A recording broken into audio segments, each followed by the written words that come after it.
Nous sommes aujourd'hui avec Monsieur Tonieri qui notamment s'occupe de la société Croisier Europe, société qui promeut au maximum le tourisme fluvial. Alors Croisier Europe, c'est quoi? C'est où? C'est installé où? Alors Croisier Europe est une société française. Il y a 40 ans que la société a débuté à Strasbourg. En fait, le Gérard Schmitter, qui est celui qui a créé la société, était à la base un restaurateur. Il a commencé avec un restaurant à Strasbourg, le long du Rhin. Et il a commencé à fréter des petits bateaux, un petit peu les bateaux mouches qu'on trouve aussi sur la Seine, pour amener des gens vers son restaurant. Donc du centre-ville, il ramenait les gens au restaurant. Et puis, il s'est rendu compte que ça fonctionnait bien. Les gens aimaient bien ce petit principe de combinaison restaurant-bateau-mouche. Il a commencé aussi avec des nuitées à bord, toujours en combinant avec son restaurant. Et puis, finalement, il a décidé, je vais me lancer dans la croisière fluviale. Il a vendu son restaurant et il a commencé à construire des bateaux fluviaux. Et comme il avait un lien avec un ancien ministre de la région wallonne qui était à Namur, il a commencé à construire ses bateaux dans les chantiers AB à Namur. Et aujourd'hui, on a 50 bateaux et on construit encore toujours nos bateaux AB, ce qui est assez étonnant en Belgique, voilà. Et on construit toujours encore 2 à 3 bateaux par an. Nous sommes avec Monsieur Tonieri, qui est responsable de la société Croisier Europe, société qui promeut le tourisme fluvial. Qu'est-ce qu'on entend par tourisme fluvial? Croisier Europe, ça veut dire vous travaillez partout en Europe, sur tous les fleuves? On travaille donc essentiellement à la base de notre nom, en effet. Comme le nom le dit, Croisier Europe. Donc on est essentiellement une société installée en Europe, mais on a une deuxième marque qui est Croisier Voyage aussi, et donc on développe tout ce qui est en dehors de l'Europe. Alors là, ça veut dire la Volga, par exemple, en Russie, entre Saint-Pétersbourg et Moscou, entre le Cambodge et le Vietnam, sur le Mekong, la Birmanie, le Pérou, donc la région de l'Amazonie, l'Afrique du Sud. Donc c'est vraiment plein développement en dehors de l'Europe. Et ici en Europe, les classiques, évidemment, c'est le Rhin et le Danube, très connus. Mais nous avons développé aussi les croisières fluviales sur le Douro, sur le Guadalquivir en Espagne, sur le Pô en Italie, en France bien sûr, sur la Seine, sur la Dordogne, sur le Rhône, sur la Loire. Et un petit peu la comparaison de ce que vous disiez là tantôt entre la croisière et la croisière fluviale, la croisière maritime et la croisière fluviale, c'est quand même 2 produits assez différents. Donc nous naviguons surtout en journée, tandis que la croisière maritime navigue la nuit. Et nous, on a des petites distances, et on visite beaucoup les villes le long du Rhin, les belles villes qui ont été construites dans le Moyen-Âge, le long des cours d'eau finalement. Voilà. Nous sommes avec Monsieur Tonieri, responsable de la société Croisier Europe. Et avec lui, on parle du tourisme fluvial qui est vraiment à la mode. Moi, je préfère franchement le tourisme fluvial au tourisme maritime, parce qu'au moins, le tourisme fluvial, il y a des trucs à voir. Oui, je suis d'accord avec vous. Mes collègues du maritime vont pas être contents à entendre ça, mais la mer la nuit.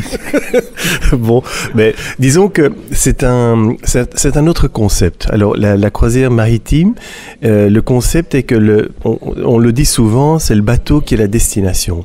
De là aujourd'hui, on voit des bateaux qui deviennent de plus en plus grands, qui peuvent avoir 4 à 5 000 personnes, voire même plus, et où vous trouvez vraiment, c'est des resorts flottants, si vous voulez. Il y a un manque, à mon avis, de convivialité par rapport à votre système, où là, c'est 50 à 200 personnes? Oui, c'est ça. C'est entre 50 et 200 personnes, et je peux vous dire qu'en fin de croisière, chez nous, tout le monde se connaît.